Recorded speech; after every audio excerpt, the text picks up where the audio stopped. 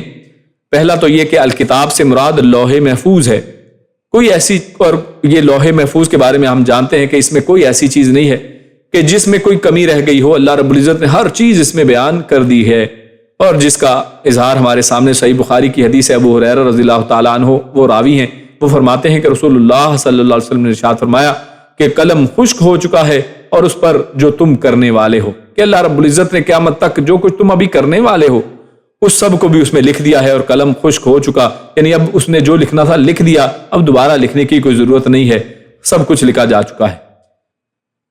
اور الکتاب سے مراد یہاں پر قرآن کریم بھی ہو سکتا ہے، یہ دوسرا معنی ہے کہ اس سے مراد ضروری نہیں کہ لوح محفوظ ہو، اس سے مراد قرآن کریم بھی ہو سکتا ہے۔ اور رازی رحمہ اللہ انہوں نے فرمایا یعنی یہی معنی زیادہ ظاہر ہے، وہ کہتے ہیں کہ یہی معنی یعنی اس کو قرآن کریم سمجھنا یہی زیادہ ظاہر ہے، اس لحاظ سے کہ اللہ تعالیٰ نے اس میں دین کے متعلق تمام اصول جو ہیں اور بنیادی باتیں وہ بیان کر دی ہیں، اور جن جزیات کا ذکر اللہ رب العزت نے قرآن میں نہیں کیا ہے وہ رسول اللہ صلی اللہ علیہ وسلم کے اپنے قول و عمل سے بیان کر دیے گئے ہیں، جیسا کہ اللہ رب العزت نے قرآن کریم سورۃ النحل آیت نمبر 89 میں خود ارشاد فرمایا ہے وَنَزَّلْنَا عَلَيْكَ الْكِتَابَ تِبْيَانًا لِكُلِّ شَيْءٍ، کہ ہم نے آپ صلی اللہ علیہ وسلم پر کتاب نازل کی اس حال میں کہ وہ ہر چیز کا واضح بیان ہے، تِبْيَانًا لِكُلِّ شَيْءٍ، اس میں ہر چیز کا بیان ہے، سب چیزیں کھول کر بیان کر دی گئی ہیں۔ اور فرمایا یعنی وہ کھول کر کیسے ہیں اور اس میں ہر چیز کا بیان کیسے ہے کوئی کہہ سکتا ہے، تو اصل میں یہ بیان اس انداز میں ہے کہ خود رسول اللہ صلی اللہ علیہ وسلم کو بھی اس میں شامل کر دیا گیا۔ فرمایا وَمَا آتَاكُمُ الرَّسُولُ فَخُذُوهُ وَمَا نَهَاكُمْ عَنْهُ فَانْتَهُوا، کہ یعنی یہ اللہ کے نبی صلی اللہ علیہ وسلم جو کچھ تمہیں دیں وہ اس کو لے لو، اور جس چیز سے تمہیں روک دیں اس سے رک جاؤ۔ تو رسول اللہ صلی اللہ علیہ وسلم کا جو دینا ہے وہ بھی اصل میں اس قرآن کریم کا تبیان ہے، اسی کی وضاحت ہے اور اسی کی ایکسپلینیشن اور اسی کی ایکسٹینشن ہے۔ تو خلاصہ یہ ہے کہ حدیث نبوی بھی کتاب الہی ہے، اور دین کی کوئی ایسی بات نہیں ہے جو اگر ہم قرآن اور سنت، قرآن اور حدیث دونوں کو اگر ملا لیں تو اس میں بیان نہ کر دی گئی ہو۔ اللہ رب العزت نے تمام ضروری باتیں جس کی انسانوں کو، انسانیت کو رہتے دن تک، آخری دن تک ضرورت ہے، اللہ رب العزت نے اس قرآن و سنت میں بیان فرما دی ہیں۔ ثم الی ربہم یحشرون، تو یہاں پر کفار کو تنبیہ ہے کہ جب اللہ تعالی حیوانات و انس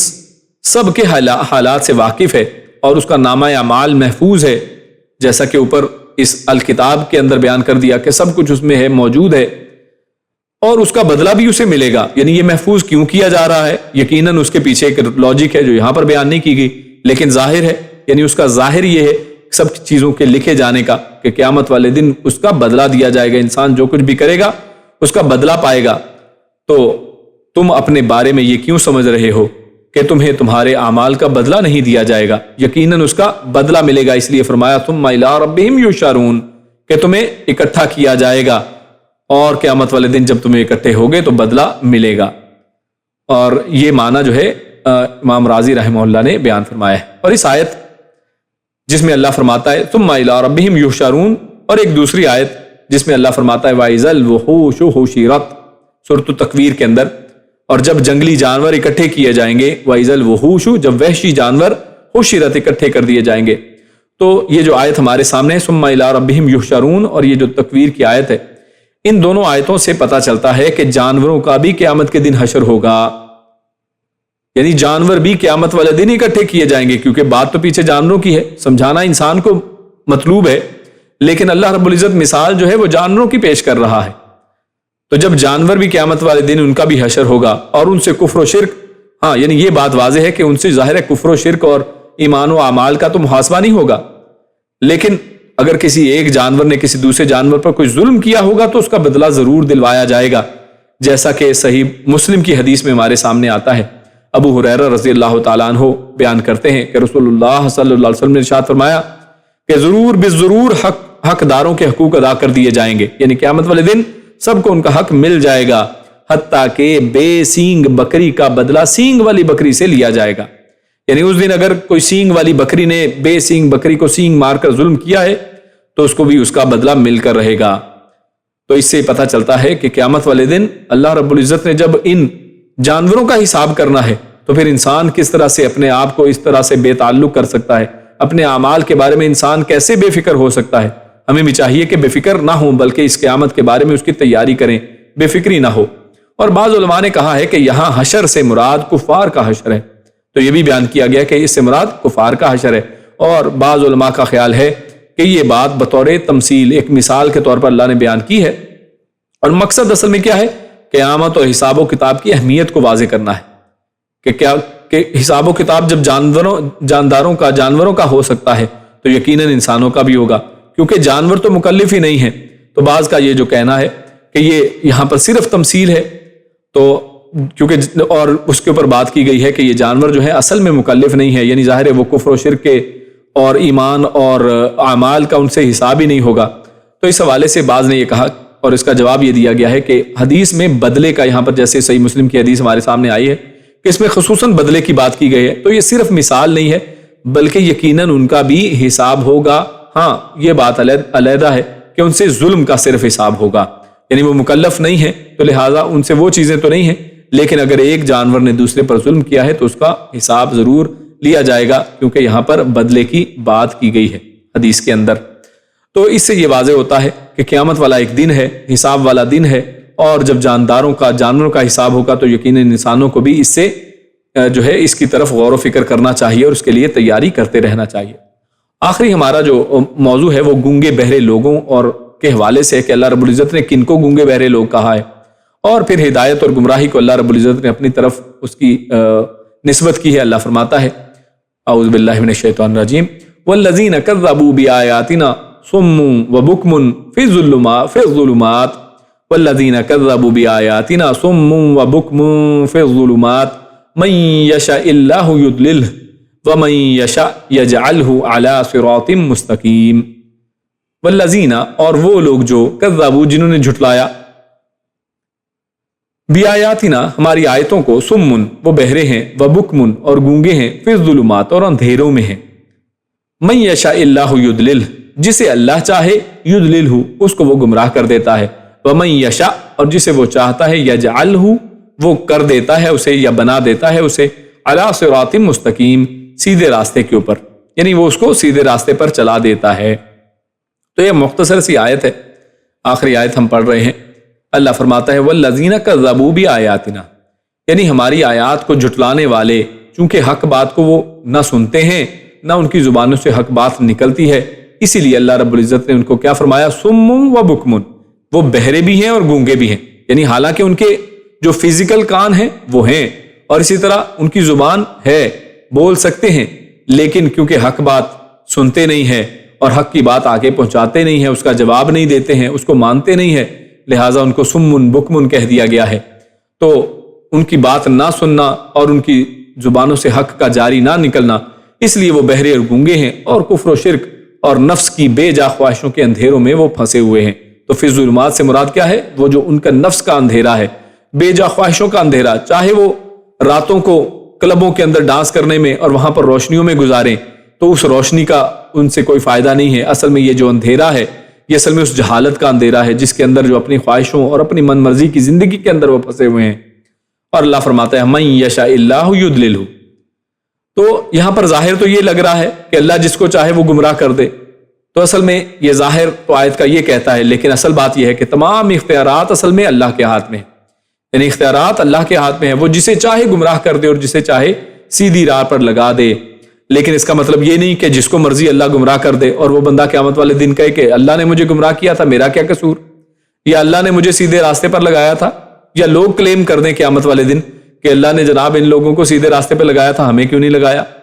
تو میرے بھائیوں، اس کا فیصلہ کہ اللہ کن کو سیدھے راستے پر لگائے کن کو گمراہ کرے، یہ فیصلہ یوں ہی اللہ رب العزت نے ایسے رینڈملی نہیں کیا ہے، بلکہ عدل و انصاف کے تقاضوں کے مطابق یہ فیصلہ ہوتا ہے۔ اللہ کی چاہت جو ہے وہ کس انداز میں ہوتی ہے